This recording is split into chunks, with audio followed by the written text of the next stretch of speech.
All right, naming ionic compounds and 88 examples. At the very beginning, it's going to feel like a lot, but naming ionic compounds is always done in generally the same way. There's going to be a positive ion name. The positive ion can be called the cation. It might just be a metal, in which case you just call it the same as the metal name. There are some special ones like ammonium, which is NH4 with a positive 1 charge. Any metal that can have more than one different type of charge needs a Roman numeral to tell you what the charge is. Here, iron has a 2+ charge, so it gets a 2. In Roman numerals, this iron 3 is differentiated only because you write 3 in Roman numerals. Now, there are some outdated ways of naming metals. This would nowadays be called lead 4, like lead open bracket IV in Roman numerals, but it used to be called a plumbic, and there's also a plumbus for the positive 2 ion. I'm going to use the Roman numerals because that's the way we do it now. Welcome to 2020. You're also going to need to know the negative ion names. If it's just an element, you're generally going to change its ending to "ide." So you have fluorides, chlorides, oxides, nitrides. But as soon as you add extra things onto it, when you have a polyatomic or more than one atom per ion, they have special names. Like NO3 is nitrate, and then nitrite is NO2-. We'll see this pattern used when you take an oxygen away. It becomes ite from 8. There's also ones like bicarbonate. The bi here implies that there's a hydrogen out front. HCO3 with a -1 charge is called bicarbonate, but you can also call it hydrogen carbonate, the way this is hydrogen sulfate. Anyways, you'll see them as we do the examples. If I do an ion that your teacher isn't making you learn, hey, maybe you should learn it anyways, because knowledge is power. Shall we begin? Yes, we shall. What is the positive ion here, and what is the negative ion here? Well, the K stands for potassium, so I'm going to write potassium as my positive ion name. I know that I don't need a Roman numeral because potassium can only have one possible charge. Here, there we go, potassium is listed on my periodic table as only ever being +1. If it could have more than one charge, it would be written like this. Any of the atoms in this part of the periodic table are going to be not Roman numeralized. Anyways, K is just potassium. Learn it. And O is an O2- ion. It's a single type of atom. This one is called oxide because it's just oxygen. Now, PO4 has a special name. It is called phosphate, and it is connected to K again, so we're going to call it potassium phosphate. All right. N is a single atom, so it is nitrogen, and it becomes nitride in this case. NH4 was one of the special ion names that I gave you earlier. It is specifically called ammonium, and you're going to have to get used to that as well. Here's NH4 again. So it'll start with ammonium, and that CO3 has a special name called carbonate. Your teacher might be giving you a list of the ions so that you don't have to memorize that it's carbonate. I recommend you memorize it, but hey, I'm Chemist Nate. Fe is iron, and if you look on the periodic table, iron can have a charge of 2 or 3. It's rare to have 6. Your periodic table probably doesn't even say that. This iron was either iron 2 or iron 3. You have to know that the way this ionic formula was created is by crisscrossing the charges. Fe with a +2 charge and N with a -3 charge. By the way, N loves having a -3 charge. those two charges crisscross with each other, you need 3 of these and 2 of these to make the charges cancel. This came from iron 2. So you'll need to write iron 2 in Roman numerals. And the N on its own, we've seen before, it's just nitride. Now here it looks like you have 1 of each. N, nitride, is always -3. So what charge did the iron need to have had so that 1 of each will help cancel with each other? The answer is that had to be +3. 3 and 3 cancel to leave you with 1 and 1. This one had to have come from iron 3. This is the difference between iron 2 nitride and iron 3 nitride. Zinc can only ever have 1 charge, and it is +2. So we'll just write zinc. CO3 we've already seen is carbonate. Zinc carbonate. Done. Sn, on the other hand, can have more than 1 charge, +2 and +4. Now that 4 on F probably came from the charge on tin. Yeah, well, it definitely did. 4 in Roman numerals is IV. Tin 4 and F itself is just fluoride. Make sure you put the U before the O or you could get docked for spelling. All right, now Li is lithium. Br is, whoa, that's not how you spell that. Lithium. Br is bromine, but you'll change it to ide because it's just the Br. Lithium bromide. Na is sodium. S is sulfur, so you'll keep the sulf, change the ending to ide. Rb is called rubidium. It can only ever have 1 charge, so there's no Roman numeral. Oxygen becomes oxide. Mg is magnesium. F is fluorine, which becomes fluoride.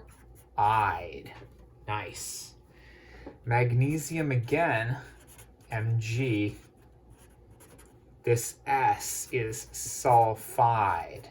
Now I want to point out, this 2 on the F came from the fact that Mg always has a +2 charge, and F has a -1 charge. They crisscross, you get MgF2. But when you bond with sulfur, you have a +2 and a -2. The 2 2's cancel each other out to give you 1 and 1. That's why there's no 2's written there. Just throwing it out there. Barium is Ba. I found that on my periodic table, and I saw that it was barium, so I just write it out. Phosphorus becomes phosphide. Barium phosphide. Done. Sc is scandium, and it can only ever have 1 charge. So you write scandium, you don't use the Roman numerals, and whatever Cl is, well, I know that's chlorine, so it becomes chloride. Again with the zinc, we've seen zinc can only ever have 1 charge, and it becomes fluoride because it's connected to F. No Roman numerals for any of these, because lithium, sodium, rubidium, magnesium, barium, scandium, and zinc can only ever have 1 charge each. Aluminum can only ever have 1 charge if you look it up on your periodic table. So it's aluminum, and the oxygen becomes oxide. Gallium, oh, I don't even know. Gallium can only ever be +3. So again, no Roman numeral. I bet you I'm going to hit you hard with the Roman numerals later. Just P, phosphide. Ag, silver, can only have 1 charge. Oxygen, oxide. Yttrium can only ever have 1 charge, according to my periodic table here. Chlorine becomes chloride. Cesium. Tellurium becomes telluride, like the car or the city in Colorado. Radium, iodide. Francium Selenide. See, it's selenium, change it to selenide. K is potassium. N is nitride. See how fast I'm cranking these out? Positive ion, negative ion. It was easy because it was just one pair of each. These are called binary compounds because there's only two types of atoms, metal, non-metal. Oh, here we go.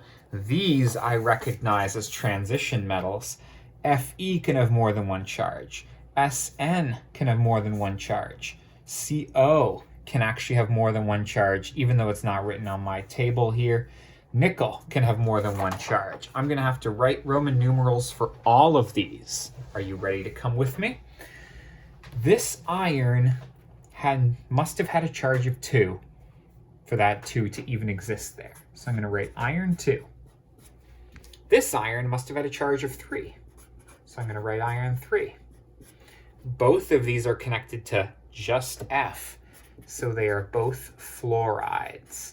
Iron 2 fluoride, iron 3 fluoride. Sn, believe it or not, is tin.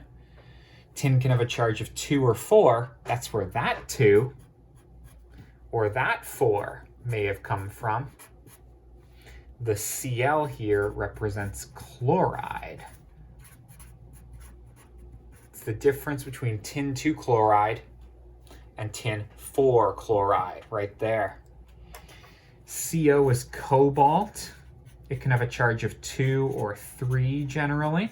That's what that 2 or 3 is for. So that's cobalt 2 bromide. And this one must have been cobalt 3 bromide. All right. Nickel can have a charge of 2 or 3.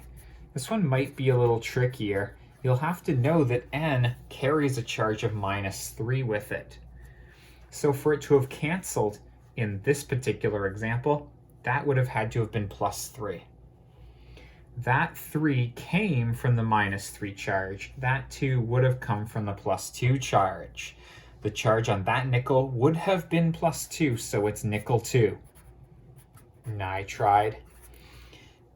For it to be a 1 and 1, it had to have been nitrogen with a 3- charge. That's nitride. The nickel would be +3 to cancel with it. Nickel 3 nitride. Do it. Again, lead can have more than one charge.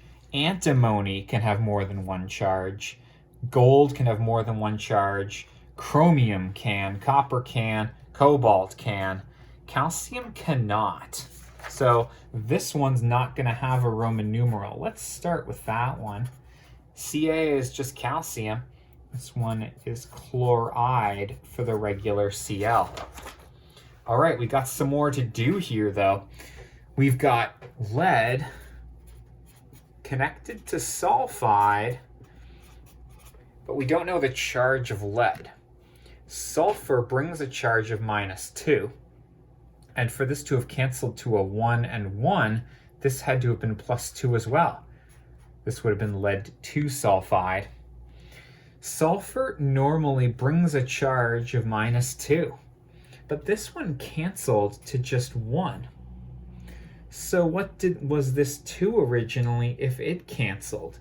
4 and 2 would have canceled to 2 and 1.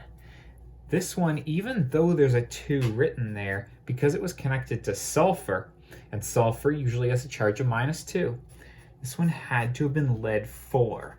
This is the trickiest one. It's the one I always give my students because it makes sure that they understand how the charges cancel with each other for ionic compounds, but you can't just take whatever that subscript is and assume that that was the charge. If this was oxygen or sulfur or nitrogen or phosphorus, there might have been some canceling as well. Antimony. I know. Why is antimony Sb? It's Latin. Don't worry about it. That antimony had to have had a charge of 3 because oxygen brings a charge of 2. So this is antimony 3 oxide. That 3 on gold here would have come from the N, because N likes having a charge of -3. N with a -3 charge is nitride by definition. Gold, in order for that N to have a 1 on it, had to have been just +1. This is gold 1 nitride. Oxygen always has a charge of -2. But where would the 2 have gone? Well, it could have canceled to 1, in which case this 3 started out as 6. 6 and 2 became 3 and 1. Now that's some real canceling. This started out as chromium 6. Vi is the Roman numeral for 6, and the oxygen is oxide. Chromium 6 oxide is CrO3. Chlorine brings a charge of -1. That makes it chloride. What charge did copper need to cancel with it? The answer is a charge of +1. Copper 1 chloride. This chlorine brings a charge of -1, so that 2 had to have come from the cobalt. We'll call this cobalt 2 chloride. Keep going.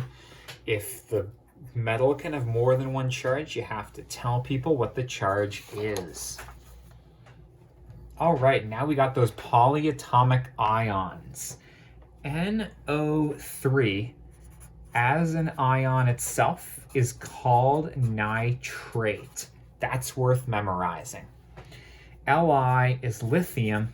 This is lithium nitrate. PO4 is called phosphate. Memorize it. It has a charge of -3, by the way. That's why the sodium here has a 3 on it. Sodium can only ever have 1 charge anyways. Sodium phosphate. K is potassium. SO4 is called sulfate.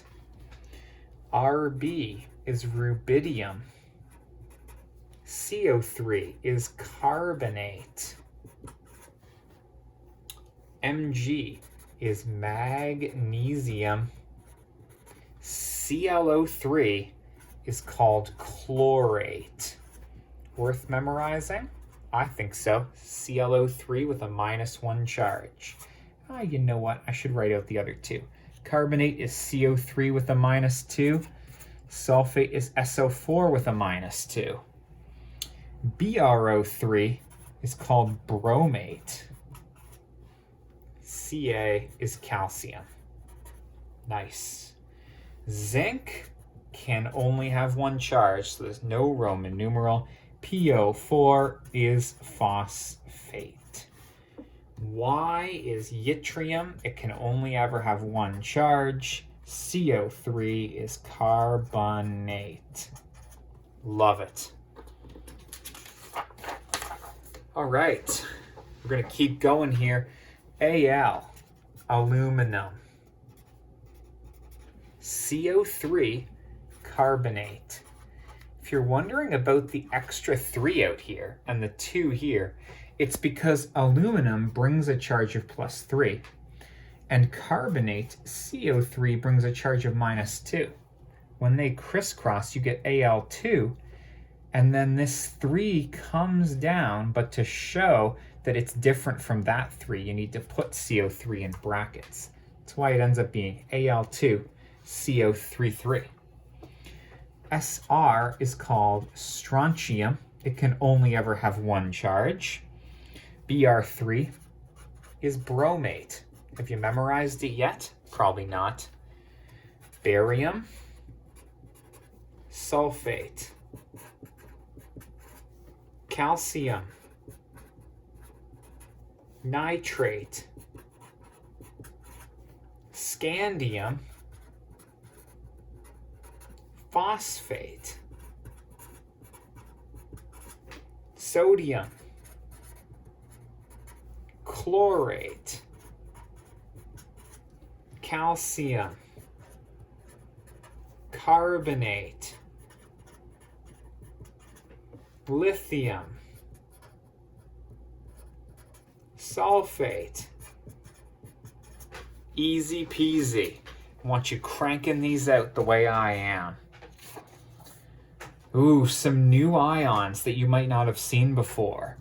Na is and always has been sodium. Cn with a -1 charge is called cyanide. Definitely find out if your teacher's going to ask you about that. Hey, I got another Cn here. Let's skip down there. This is aluminum. Cn is cyanide. I like it. C2H3O2. C2H3O2 has a -1 charge, and some teachers will write it as CH3COO with a -1 charge. In both of those cases, those are the same ion, by the way, it's called acetate. K is the positive ion here, is called potassium. How do I know that this K is the positive ion and this is the negative ion? I've just been in this game for a while, and I know that a metal is almost always my positive ion, and then a big chunk that I've probably seen before is my polyatomic anion. Ca, calcium. OH with a -1 charge has a special name called hydroxide. You're almost certainly going to have to know that one. NH4 we have seen before. It is called ammonium. F on its own, remember, is just fluoride. K is potassium.